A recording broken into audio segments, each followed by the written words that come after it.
Boosh. Day 16. Day 16 na guys. Ang pagpapost natin bago pumasa. Pero baka hindi. Pero ngayon hindi ako mag-aaral. It's swimming. Nasingit ang swimming.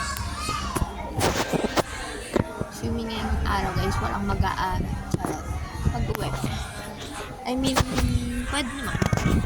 Pahapyaw. IDKF naririnig. Basta yun. Day 16. Sabi ko naman magpo-post hindi ako mag-aaral. Hindi ko na sinabi study. Hindi ko posting. So, kahit anong i-post ko, it's counted. Andun yung swimming, guys. Pakita ko na lang. Huwag na pala. Mag-ayos na ang buhok.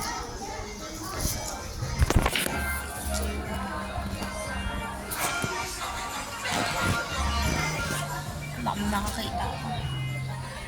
2 PM na guys. Tapos mga 3 lies kami dito. Tapos may pupunta. Check ko na lang kung makapag-aral pa ako mamaya. Ayun ang ating day 16. Swimming nga lang.